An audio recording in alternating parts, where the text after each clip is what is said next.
The Silent Watcher. It was a cold winter's night when Sarah moved into the old farmhouse on the outskirts of town. The place had been empty for years, and though the locals whispered about its cursed past, she didn't believe in ghost stories. The rent was cheap and she was eager for a fresh start. The first few nights were peaceful. The wind howled outside, the only noise in the dead of night, but inside it was silent. Too silent. There was something odd about the stillness, like the house itself was holding its breath. One evening, while Sarah was settling into her new home, she began to notice strange things. The shadows in the corners of her vision seemed to move. First, she dismissed it as her imagination playing tricks, but then the sounds began.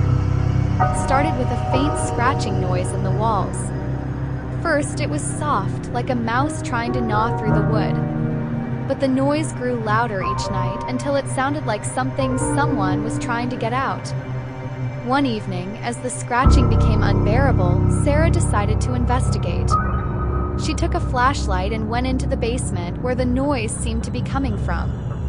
The door creaked as she opened it, and the air grew heavy, thick with the smell of old, musty decay. In the basement, Sarah found nothing but old furniture covered in dusty sheets. But then she heard it, whispers, soft but unmistakable. Her heart pounded in her chest as she turned around, expecting to see someone standing behind her. But the basement was empty. The whispers continued, growing louder. Turn.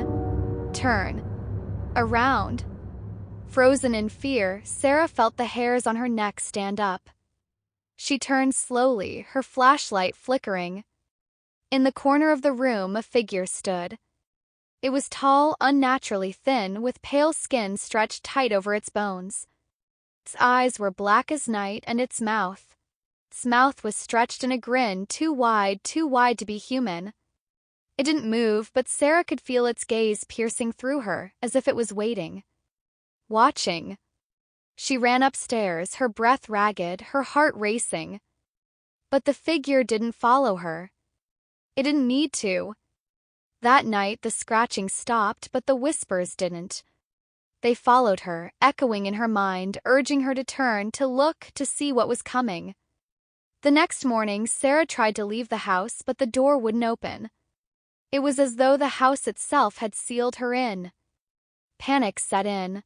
She searched every window, every door, but nothing budged. She was trapped. And then she saw it, a note scrawled hastily in what looked like blood on the wall in the hallway. It read, "He's waiting. He's always been waiting." Sarah screamed, but no one could hear her. No one ever would.